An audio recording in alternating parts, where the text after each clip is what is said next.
ये lens maker फॉर्मूले का एक बहुत ही अच्छा सवाल है। इसमें एक बाई कॉन्वेक्स लेंस है जिसकी दोनों सरफेस की रेडियस ऑफ कर्वेचर आपको दी है 10 सेंटीमीटर। बोर्ड एग्जाम के लिए बहुत जरूरी है, ध्यान से देखिए। दोनों सरफेस की रेडियस ऑफ कर्वेचर कितनी है? 10। इस लेंस के अंदर जो मीडियम है वो है एयर, और एयर का रिफ्रैक्टिव इंडेक्स होता है 1 ना, और इसके बाहर क्या है? ग्लास। नॉर्मली क्या होता है कि जो लेंस है वो ग्लास का होता है, बाहर नॉर्मली एयर मीडियम होता है। यहां कुछ रिवर्स है, लेंस के अंदर क्या है? एयर, और बाहर क्या है? ग्लास। एयर का रिफ्रैक्टिव इंडेक्स 1 होता है, आप जानते हैं। ग्लास का आपको दिया हुआ है 3/2, और रेडियस ऑफ कर्वेचर इस वाले की और इस वाले की दोनों की दी है 10। अब आपसे कहा जा रहा है इसकी फोकल लेंथ बताओ। तो फोकल लेंथ तो चलो अभी मैं सॉल्व कर दूंगा। पहले मुझे एक चीज बताओ, फोकल लेंथ जो आएगी वो प्लस आएगी या माइनस? प्लस या माइनस? फोकल लेंथ तो मैं सॉल्व ही कर दूंगा अभी लेंस मेकर फॉर्मूले से। इसको ऐसे देख के बताओ, तुम बताओ सुभाष, इसकी फोकल लेंथ पॉजिटिव आएगी या नेगेटिव?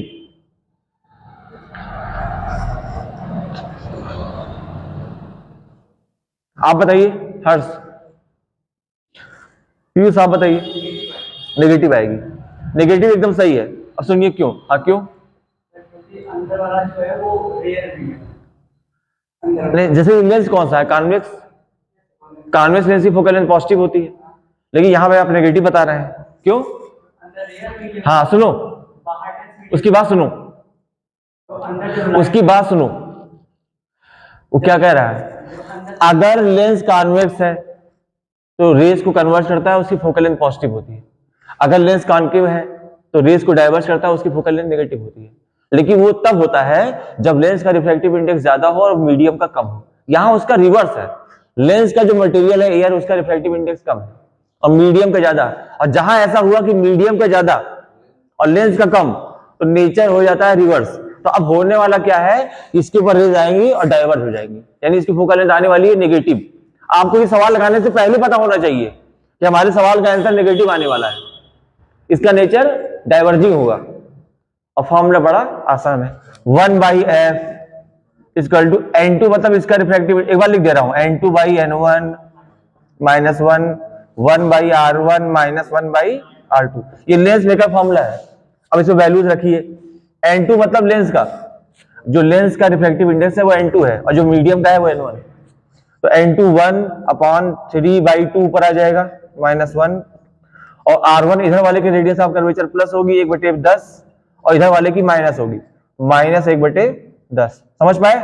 1/10 प्लस 1/10 2/10 हो गया, और 2/3 माइनस 1 करेंगे तो माइनस 1/3, और इंटू यहां पर 2/10। सही है? बोलो।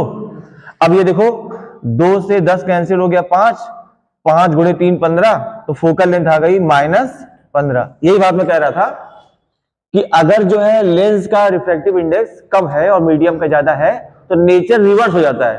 ये बहुत फेवरेट टॉपिक है बोर्ड एग्जाम के लिए। जैसे पहले ये दे देगा ज्यादा, फिर ये कम, क्या फोकल लेंथ बताओ, तो पॉजिटिव आएगी। बाद में कह देगा ये कम और ये ज्यादा, तो नेचर रिवर्स हो जाएगा। कई बार बताया हूं मैं इस बात को। और इसी सवाल का अगला पार्ट है, वो कह रहा है कि अगर ये जो बाहर है मीडियम, इसका रिफ्रैक्टिव इंडेक्स 2 हो जाए, तो जहां पे ये लिखे हो n2/n1, n2 की जगह तो 1 ही रहेगा, और n1 की जगह 2। जहां पहले लिखे थे ना 3/2, अब वहां 2 लिख लोगे, तब कितना आंसर आएगा?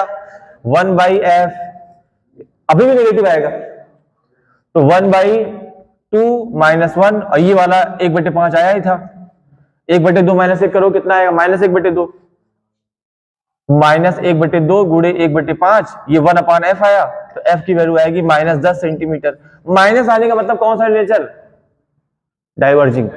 तो इसके ऊपर अगर पैरेलल रेज आए तो कहां पर जाकर डाइवर्ज होंगी? ऐसे कि लगेगा आपको कि पीछे ये यहां से इस वाले केस में -15 पे मिलने जा रही है, और इस वाले केस में -10।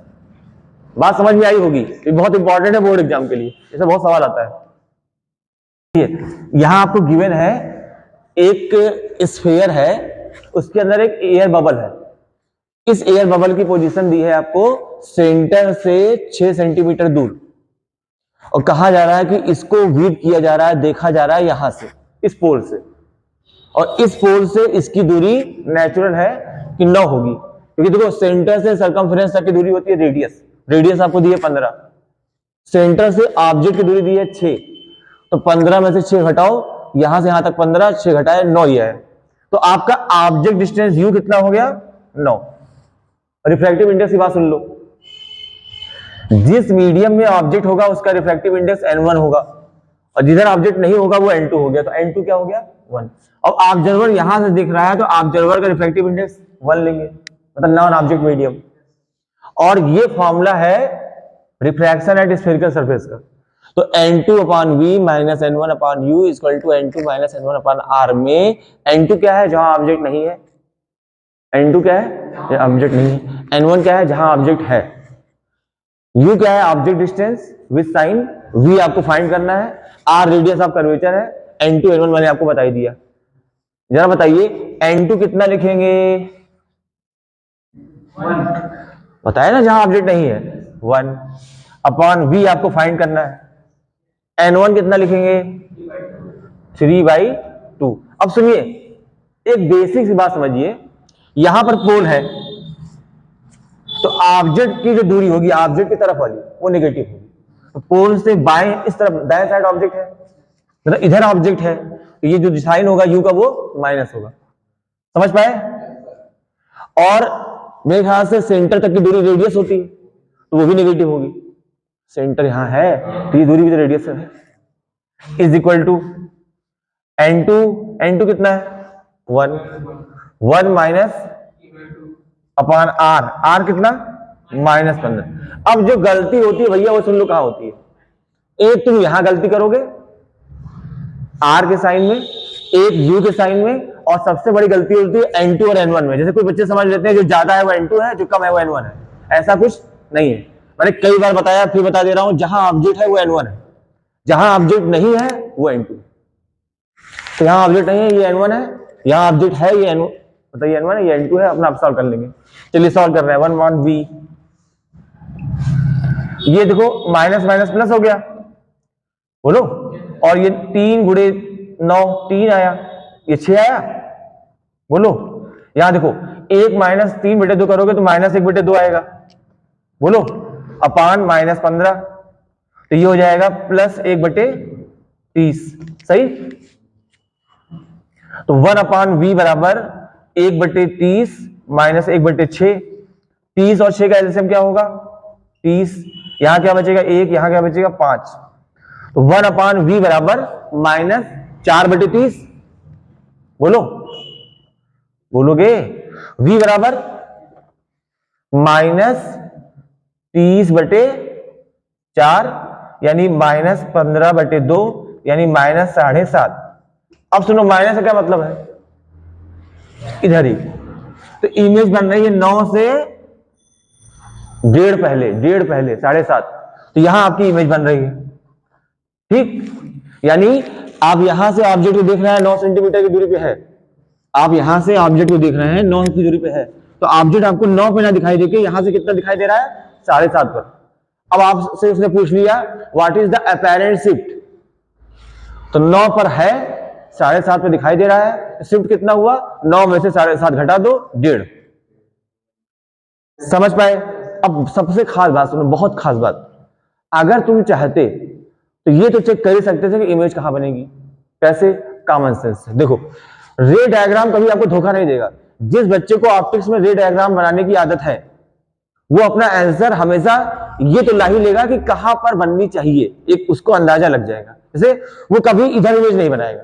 क्यों, सुनिए, यहां ऑब्जेक्ट है, जो रे ये सेंटर के सीधे जा रही है ये वाली, ये तो सीधे निकल जाएगी। अब मान लीजिए एक इंसिडेंट रे यहां आई, यहां आप सेंटर से क्या मिलाएंगे, सेंटर से मिलाने वाली लाइन क्या होती है नॉर्मल, तो ये आपका नॉर्मल हो गया। ये लाइन जो मैंने बोली है रिपीट कर दे रहा हूं, अगर आपको कभी भी सेंटर किसी भी पॉइंट पर नॉर्मल खींचना हो तो आप सेंटर से उसको मिला दीजिए, ये आपका नॉर्मल हो गया। ये कौन सी रे है, इंसिडेंट रे। अब बताइए लाइट कहां जा रही है, डेंस से रेयर, ये डेंस क्यों है क्योंकि इसका रिफ्लेक्टिव इंडेक्स ज्यादा है, ये रेयर है। जब लाइट डेंस से रेयर में जाती है तो सीधे जाती है या नॉर्मल से दूर हटती है, नॉर्मल से आप दूर हटाएंगे तो अब ये वाली रे, ये वाली और ये वाली मिलेगी नहीं, तो देखो इसको पीछे आप एक्सटेंड करेगा तो यहाँ इमेज बनेगी। अरे यार ये ऐसे जा रही है, इसको पीछे एक्सटेंड करोगे यहाँ इमेज नहीं बनेगी, तो तुम्हारी इमेज हमेशा इसके पहले बनेगी नहीं। तो आपने अपने आंसर का एक अंदाजा लगा लिया मोटा मोटा कि हमारी इमेज यहां बननी चाहिए। जब मैंने इसको पढ़ाया था इस पर बहुत अच्छे से चर्चा की थी, और ये जो फॉर्मूला है रिफ्रैक्टिव इंडेक्स वाला, ये वाला स्फेरिकल सरफेस वाला, इसको मैंने कहा था कि रिफ्रैक्शन एट स्फेरिकल सरफेस जिसको ना आता हो वो ऑप्टिक्स ना पढ़े, पहले उसको सीखे। और दूसरी बात मैंने आपको चाय वाला का आंसर बताया था, चाय वाला, जहां ऑब्जेक्ट है पोल की ओर एक चाय लाइन खींचोगे, पोल पर चाय पियोगे, फिर यहां से कोई भी दूरी नापोगे। तो अगर आप ये सब समझते हैं ये सब चीजें, तो आपको कुछ गलत नहीं होना है। अब ये भी पूछ सकता है कि यहां से देखा तो ये वाला ऑब्जेक्ट आपको 7.5 पे दिखाई दिया, अगर यहां से देखें इस ऑब्जेक्ट को तो फिर लगाएंगे क्या 15 पे? गजब पागल हो। अगर यहां से पूछ लेता, अगर यहां से पूछ लेता तो ऑब्जेक्ट की दूरी कितनी हो गई? 15 + 6 21। यू की जगह तुम क्या लिखते? -21। n2 n1 यही रहता, n2 फिर 1 होता। अपन r का साइन क्या लिखते? r का साइन क्या लिखते? हाँ फिर माइनस आएगा। अभी क्या बताया मैं? पोल से ऑब्जेक्ट साइड जितनी भी दूरी होगी सब नेगेटिव, तो u भी नेगेटिव, r फिर नेगेटिव। और ये बताओ अगर u बदल गया तो v नहीं बदल जाएगा? तो कैसे कह रहा हो कि यही जोड़ देंगे इसे उठाकर? अच्छा फिर से रिफ्लेक्शन नहीं होगा, यहां से लाइट रे जाएगी ऐसे, फिर से रिफ्लेक्शन नहीं होगा तो इमेज कहीं और बनेगी ना। अब बोल नहीं रहे हो तो आपके एग्जाम में जैसे आपने मुझसे जो सवाल पूछा है उसमें यहां से कहा गया है, एग्जाम में यहां से भी कह सकता है। कुछ बोलोगे तो आपको इस तरह का सवाल लगाना आना चाहिए, इसको लिख लीजिए। हम लोग साइन रूल पढ़ने चल रहे हैं रे ऑप्टिक्स के लिए। अगर आप इसको समझ लेते हैं तो आपका कम से कम साइन वाली जो गलती होती है वो तो नहीं होगी। जैसे आपको यू नेगेटिव लिखना है, कब पॉजिटिव लिखना है, तो ये सब गलतियां नहीं होगी। तो मैं साइन रूल को 2 हिस्से में बांट दे रहा हूं। पहला रियल ऑब्जेक्ट, क्या रियल ऑब्जेक्ट? रियल ऑब्जेक्ट क्या होता है? रियल ऑब्जेक्ट क्या होता है? रियल ऑब्जेक्ट क्या होता है बोलिए? सही ऑब्जेक्ट। सही ऑब्जेक्ट नहीं हो पाएंगे। रियल ऑब्जेक्ट का मतलब है ऑब्जेक्ट आपको वास्तव में वहां दिखेगा कि यहां पे ऑब्जेक्ट रखा है, यहां से रेज आ रही है। और जब ऑब्जेक्ट आपको ना बताया जाए, रेज केवल बताई जाए, ऑब्जेक्ट ना बताया जाए, तो वहां पे वर्चुअल हो सकता है। अभी मैं उसको क्लियर कर दूंगा। फिलहाल रियल ऑब्जेक्ट मतलब आपको बताया जाएगा। तो मान लीजिए, और ये जो रूल बता रहा हूं ये मिरर के लिए, लेंस के लिए, स्फेरिकल सरफेस के लिए, यानी पूरी ऑप्टिक्स के लिए है। और बहुत आसान तरीके से बता रहा, ध्यान सुनिएगा। एग्जाम्पल लेते हैं कि मान लीजिए एक बाई कॉन्वेक्स लेंस या कोई कॉन्वेक्स लेंस है और इसके सामने इधर एक ऑब्जेक्ट रखा है, ठीक है? तो ऑब्जेक्ट किधर है भैया? इस लेंस के बाएं, सहमत? और ऑब्जेक्ट की जो दूरी है u वो है 50 सेंटीमीटर। कितनी? और आपसे कहा जा रहा है कि u का साइन बताओ। अभी मैं इस ऑब्जेक्ट को उठा के इधर भी रख दूंगा। तो सब की बात कर रहा हूं, ध्यान से सुनिएगा। जो लेंस है, क्या लेंस, लेंस के पास से आपको कोई भी दूरी नापनी है। जैसे आपसे कोई भी कहा जाएगा ये दूरी नापो, तो आपके चलने का सेंस क्या होगा? लेंस से, स्टार्टिंग फ्रॉम द लेंस। तो स्टार्टिंग पॉइंट आपका लेंस हो गया। अगर मिरर होगा तो आपका स्टार्टिंग पॉइंट लेंस का, मिरर का पोल हो जाएगा। यानी लेंस के पास से, यानी जहां से रिफ्रैक्शन या रिफ्लेक्शन हो रहा है वहां से आपको स्टार्ट करना है। तो ये आपका स्टार्टिंग पॉइंट हो गया। इतना समझ में आया होगा? हाँ, अब सुनिए। जिधर ऑब्जेक्ट रखा है, कौन सा ऑब्जेक्ट है ये? Real object. तो जिधर ऑब्जेक्ट रखा है लेंस से स्टार्ट करते हुए ऑब्जेक्ट की तरफ की जितनी भी दूरियां होंगी सब नेगेटिव होंगी। लेंस से स्टार्ट करते समय यहां से स्टार्ट किए आप, तो जो दूरी आप इधर नापेंगे ऑब्जेक्ट की तरफ वो सब क्या होगी? नेगेटिव। और उसके अपोजिट साइड, तो इधर वाली दूरी कैसी है? नेगेटिव, और इधर वाली पॉजिटिव। सिर्फ इतनी सी बात है। अब यहीं पर मिरर रख लो, स्फेरिकल सरफेस रख लो, कुछ भी रख लो, जिधर ऑब्जेक्ट है उधर वाली दूरी और उसके अपोजिट वाली, और दो ही साइन होता है, एक माइनस एक प्लस। अब बच्चे इसमें कंफ्यूज होते हैं, जैसे कहते हैं सर मान लीजिए इस ऑब्जेक्ट की इमेज यहां बनी, तो इस इमेज की दूरी का साइन क्या आएगा? तो आप पहले कहां आ जाइए, स्टार्टिंग पॉइंट कहां पे है, लेंस, यहां से आइए। बहुत बच्चे ऐसे नाप लेते हैं, ऐसे गलत हो जाएगा। पहले आप यहां आइए, ऑब्जेक्ट की दूरी नेगेटिव, इमेज इस तरफ बन रहा है, इस तरफ वाला साइन क्या है, प्लस, तो इमेज का साइन जो v होगा वो क्या आएगा, प्लस। ये बात समझ में आई? अब R1 R2 सुन लीजिए, क्योंकि लेंस में दो रेडियस ऑफ कर्वेचर होती है, R1 R2। इसको समझने के लिए आपको ये समझना होगा कि रेडियस होती क्या है। तो पोल से सेंटर तक की दूरी जो है रेडियस होती है। भले ये ऐसे बना है, ऐसे इधर बाएं, लेकिन इसको आप पूरा करेंगे तो स्फीयर तो आपका पूरा बनेगा दाएं जाकर, तो सेंटर कहां आएगा, इधर आएगा। अरे यार इसको पूरा करोगे तो स्फीयर तो दाएं बनेगा, कैसे बना दोगे ऐसे? तो जब ऐसे बनाओगे तो इसका सेंटर कहां आ रहा है, राइट साइड। और पोल से यानी लेंस से आपको स्टार्ट करना, मैंने आपको बता दिया पहले। तो लेंस से आप सेंटर की ओर चलिए, लेंस से सेंटर तक की दूरी क्या होगी, रेडियस। तो इसका सेंटर राइट साइड आ रहा है, तो इसका जो R1 है उसका साइन क्या होगा। और बहुत बच्चे कहते हैं सर R1 तो बाएं लिखा है, R1 जो लिखा है वो नहीं नापना है। R1 होता क्या है, सेंटर से सर्कमफ्रेंस तक की दूरी रेडियस होती है। तो आप ये नापेंगे, लेकिन स्टार्ट आपको यहां से करना है, तो यहां से इधर जाएंगे तो R1 प्लस, और R2 जो इधर लिखा है ये R2, ये इसको आप पूरा करिए, ये तो इसका स्फीयर बाएं बना, इसका सेंटर बाएं आएगा, बोलो। तो यहां से इधर नापेंगे। अब ये ऑब्जेक्ट के साइड है, ये नेगेटिव, तो R2 का साइन क्या होगा, नेगेटिव, R1 का साइन क्या होगा, पॉजिटिव। ये बात समझ में आई? ये बात समझ में आई? मतलब सुनो, जो लेंस है वहां से चलो, ऑब्जेक्ट की तरफ चले नेगेटिव, और ऑब्जेक्ट के अपोजिट चले पॉजिटिव, इतनी सी बात है। अब यहां पे चाहे लेंस रखा हो चाहे मिरर रखा हो, नहीं समझे? जैसे मान लीजिए आपसे कहा जाए डिस्टेंस सॉल्व करिए रे ऑप्टिक्स में, तो गलतियां होती हैं। अब उसको सुन लीजिए, स्फीयर में क्या होगा।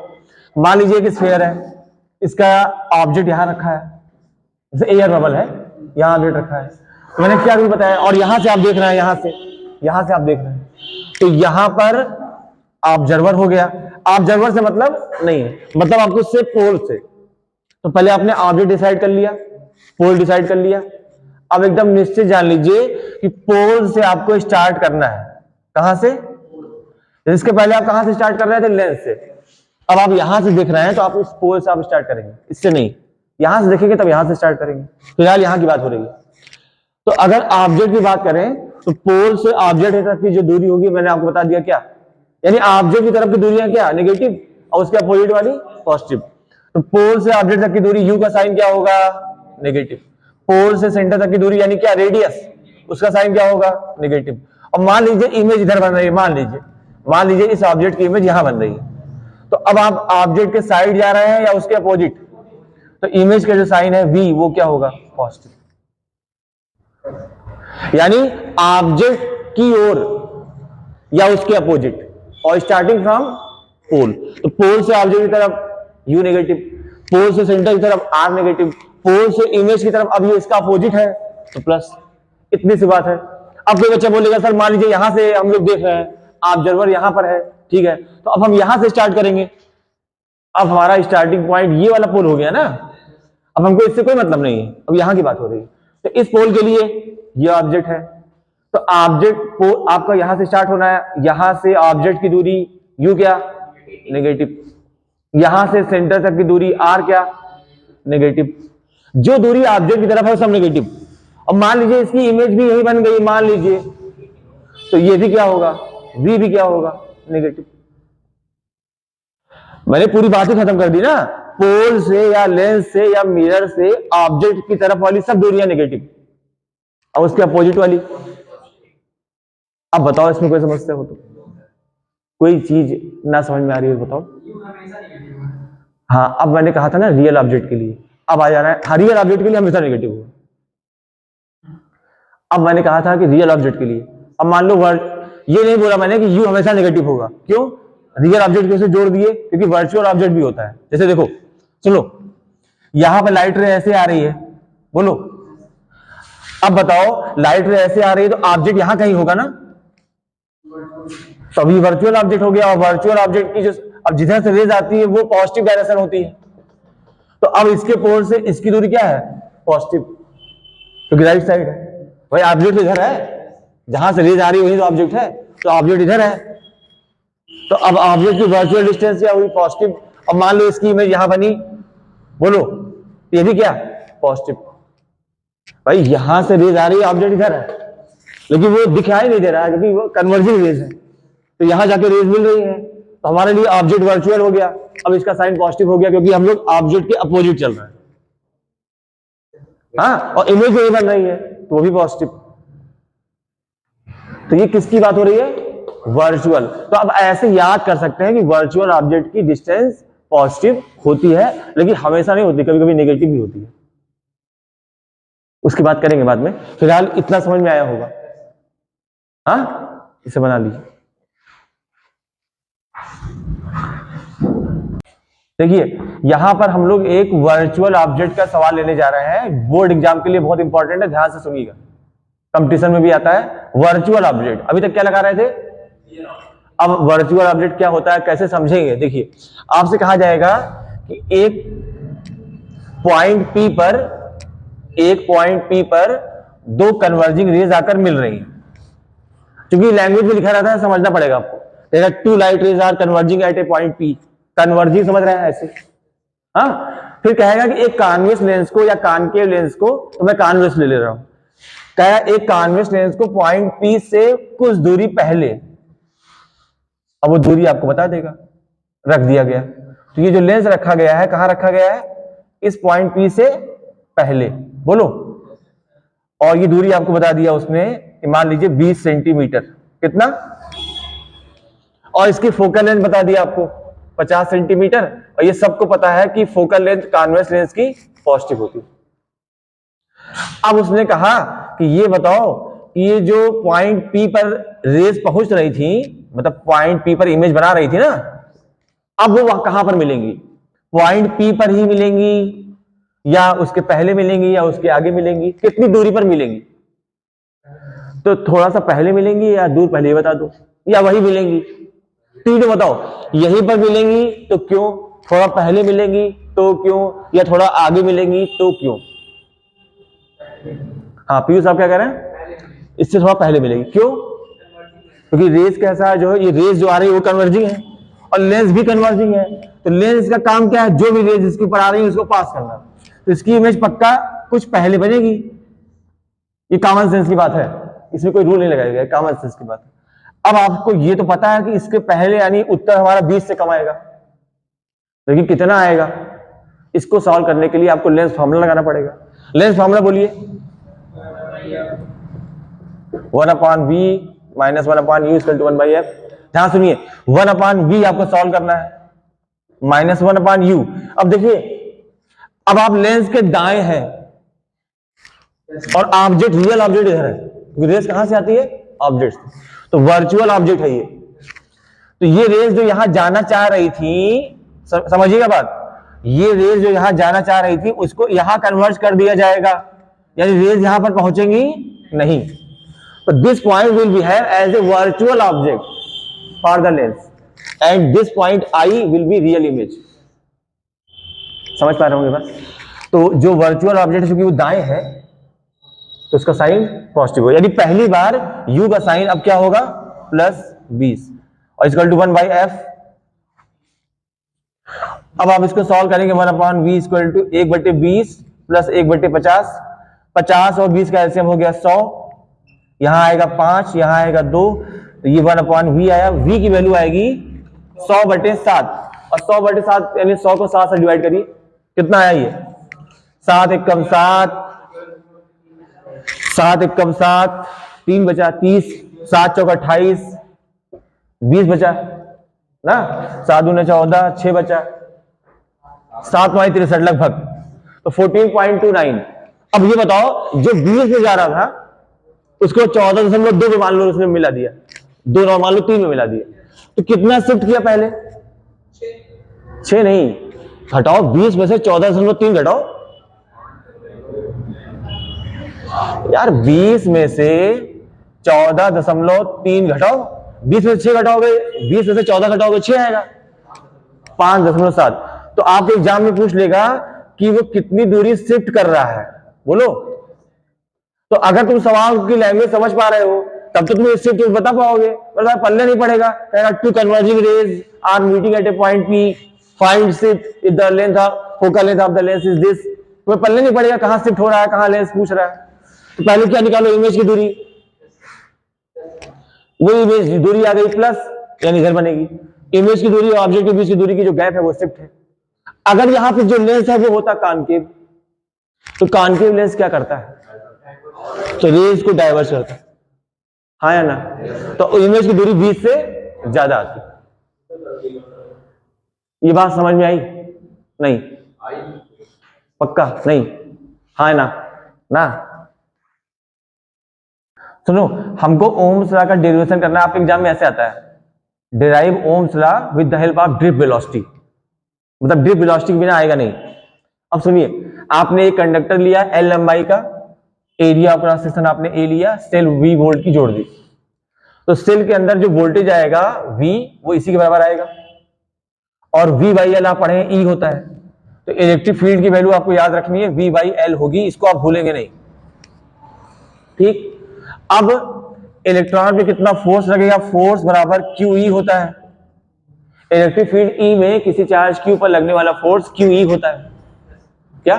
Q E. और हम लोग बात करना है कौन से चार्ज पार्टिकल की, इलेक्ट्रॉन की, तो ई हो गया, बोलो। अब ये बताओ, क्या इलेक्ट्रिक फील्ड का फॉर्मूला ये होता है, ये लिखा है, तो यहां वी बाई एल लिख लो, तो आपका फोर्स आ गया। अगर फोर्स आ गया तो एक्सेलरेशन भी आ जाएगा। अरे यार, फोर्स अपॉन मास, हाँ, तो एक्सेलरेशन कितना आएगा, फोर्स अपॉन मास, और फोर्स ये है, तो e V by m l, m से डिवाइड भी करोगे ना, तो आपका एक्सेलरेशन आ गया। अब आप यहां आ जाइए, इलेक्ट्रॉन दो पॉजिटिव आयन के बीच चलने में जो वेलोसिटी गेन करता है वो ड्रिफ्ट वेलोसिटी होती है। तो इनिशियल वेलोसिटी कितनी है, 0, फाइनल कितनी है, ड्रिफ्ट वेलोसिटी। आप फर्स्ट इक्वेशन लगाइए, v बराबर u plus final velocity drift velocity, initial 0, a की जगह e V upon m l, और सबसे खास बात सुभाष बताएंगे, टाइम की वैल्यू बताइए, टाउ, रिलैक्सेशन टाइम, क्या?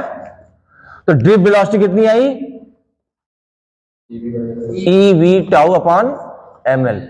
इसके बाद वाला स्टेप कोई बच्चा मुझे बता दे, वो आंसर है, कोई बच्चा बता दे इसके बाद वाला आंसर। आई बराबर n e b d, I बराबर n e A b d, ये एक रिलेशन होता है, ये भी बहुत इंपॉर्टेंट डेरिवेशन है, डेरिवेशन बिटवीन या relation between current and drift velocity. अब इस ड्रिफ्ट वेलोसिटी की वैल्यू ये जो आई है यहां लिख दो, तो आई ये बैठा है और ड्रिफ्ट वेलोसिटी में वी आ गया, वी और आई के बीच में रिलेशन हो गया, हाँ या ना। तो एन ई ए और वी डी की value e we tau upon m l, और जब इसको सॉल्व करोगे v बराबर निकालोगे तो v बराबर आएगा m l upon n e square a tau into I. अब ये जो टर्म लिखा है ये वाला, ये आपका रेजिस्टेंस हो गया, और एट कांस्टेंट टेम्परेचर ये सब टर्म कांस्टेंट हो जाएगा, तो v is proportional to I. तो ओम्स लॉ का स्टेटमेंट क्या होता है, फॉर ए कंडक्टर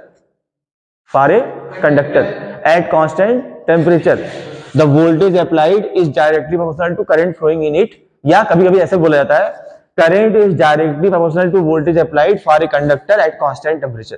चाहे आप बोलिए current is proportional to voltage, चाहे आप बोलिए वोल्टेज प्रोपोर्शनल टू करंट, बात एक ही है। इसको लिख लीजिए। एक क्वेश्चन आपके एग्जाम में इलेक्ट्रोस्टैटिक्स का बहुत इंपॉर्टेंट है, ऐसे पूछा जाता है, ध्यान सुनिएगा, इसमें थोड़ा सा दिमाग लगाना है, ज्यादा मत लगाइए। कहेगा एक इक्विलैटरल ट्रायंगल है, इसके 3 वर्टेक्स पर 3 चार्ज रखे हैं, पहले पर 1 माइक्रोकूलम प्लस, दूसरे पर 1 माइक्रोकूलम प्लस, तीसरे पर -4 माइक्रोकूलम माइनस है, और साइड सबकी बराबर है, इक्विलैटरल ट्रायंगल है 10 सेंटीमीटर। सवाल पूछा गया है कि इन तीनों चार्जेस को यहां से हटाने में कितना वर्क करना पड़ेगा, क्या कितना वर्क करना पड़ेगा, क्या करने में, इन तीनों चार्ज को यहां से हटाने में। तो अब इसकी अप्रोच ये नहीं लगाना आपको कि पहले इसको हटाएंगे, फिर इसको हटाएंगे, फिर इसको हटाएंगे। इसकी एक बहुत इजी अप्रोच है। क्या? पहले आप ये निकाल लीजिए कि जो शुरुआत में बिगिनिंग में दिया है आपको, यानी ये दिया है, इसकी पूरे सिस्टम की इलेक्ट्रिक पोटेंशियल एनर्जी कितनी आएगी। तो इलेक्ट्रिक पोटेंशियल एनर्जी इस पूरे की कितनी आएगी वो आप सॉल्व कर लेंगे। अभी आपको बता रहा कैसे। फिर जब आप तीनों को हटा, अब ये मत सोचिए कि कैसे हटाएंगे, आप तीनों कहा जा रहा है कि तीनों को हटा दीजिए, तो आपने हटा दिया, तो अब यहां कितने चार्ज बचे? 0। तीनों, ये भी हट गया, ये भी हट गया, ये भी हट गया। अब जब तीनों चार्ज ही हट गए तो फाइनल पोटेंशियल एनर्जी कितनी आई? 0। तो आपका वर्क होगा U final minus U initial, और U फाइनल आप जान रहे हैं 0, क्योंकि सब चार्ज ही हट गए। चार्ज होगा तभी तो पोटेंशियल एनर्जी होगी, लोड होंगे तभी तो एक समूह होगा, एक ग्रुप होगा। तो वर्क डन बराबर फाइनल माइनस इनिशियल। फाइनल 0 क्योंकि सब चार्ज हट गए। ये आप नहीं सोचेंगे कैसे हटाया गया, बस आप चुपचाप उनको हटा दीजिए। और माइनस U इनिशियल, तो अब केवल U इनिशियल बचा। अब वो सुन लो कैसे बनाएंगे। ये कितने चार्ज हैं टोटल संख्या में? 3। 3 चार्ज के कितने जोड़े बनेंगे? 3, 1 2 3, हाँ या ना? अब electric potential energy of the group of charge का फॉर्मूला क्या होता है? U इनिशियल निकाल रहे हैं 1/4 पाई एप्सिलॉन नॉट, पहला पेयर। जैसे मान लीजिए एक ये और एक ये, तो 1 इंटू 10 की पावर माइनस 6 1 माइक्रोकूलम है, इंटू दूसरा चार्ज 1 इंटू 10 की पावर माइनस 6 अपान उनके बीच की दूरी Q1 Q2 का यार होता है, तो Q1 है 1 माइक्रोकूलम, Q2 भी 1 माइक्रोकूलम, और R उनके बीच की दूरी 1/10। 10 बोलो गलत हो जाएगा, 10 सेंटीमीटर है। कोई भी सवाल लगाओगे हमेशा एमकेएस में लगाओगे, पूछने की नहीं बात, ये पूछने वाली बात नहीं है। अरे यार, अगर माइक्रोकूलम को तुमने कूलम में बदला है, इसका मतलब तुम एमकेएस में सॉल्व कर रहे हो। तो 10 सेंटीमीटर 1/10 मीटर। अब इसका निकालो। अब ये साइन को लिखते हैं तो 1 इंटू -4, तो अगला आएगा प्लस 1 इंटू 10 की पावर माइनस 6 माइनस, अब चूंकि माइनस से गुणा होगा तो माइनस हो जाएगा, तो यहां माइनस लिख देना, माइनस 1 इंटू 10 की पावर माइनस 6 इंटू 4 इंटू 10 की पावर माइनस 6 डिवाइडेड बाई 1/10, क्योंकि दूरी वही आएगी। तो ये वाला ग्रुप हो गया, ये वाला हो गया, और अगला वाला भी यही आएगा।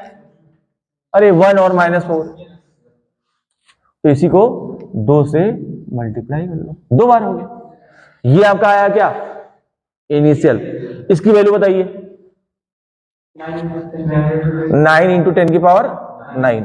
कुछ कॉमन हो रहा है, 10 घात -12 कॉमन हो रहा है, तो 10 घात -12 कॉमन कर लीजिए।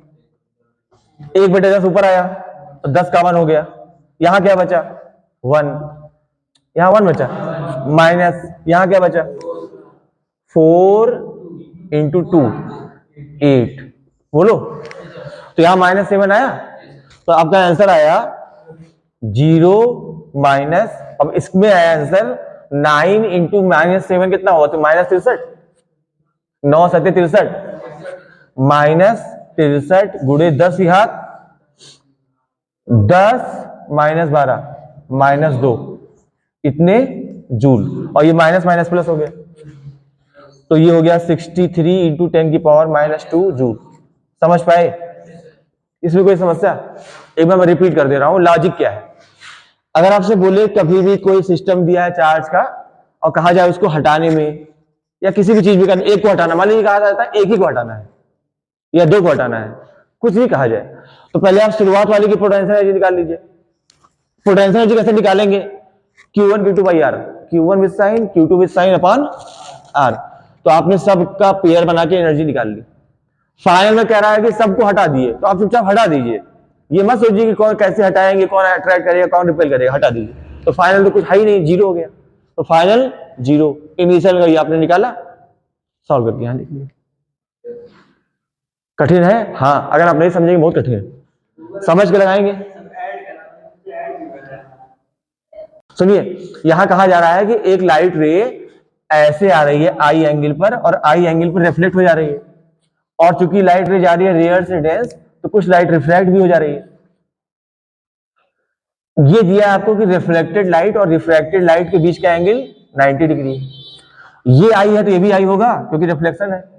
और ये आर है, आपको दिया है ये 90, तो आई प्लस आर भी 90 होगा, आई प्लस आर भी 90 होगा, क्योंकि देखो एक सीधी लाइन में पूरा एंगल कितना बनता है 180, ये 90 है, इसका सम 90 होगा तो पूरा 180 हो गया ना, तो आई प्लस आर बराबर 90।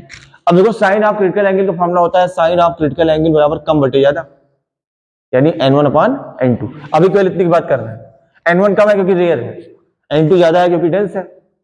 उसके बाद आप यहां पे स्नेल लॉ लगाइए, तो n1 sine I equal to n2 sine are.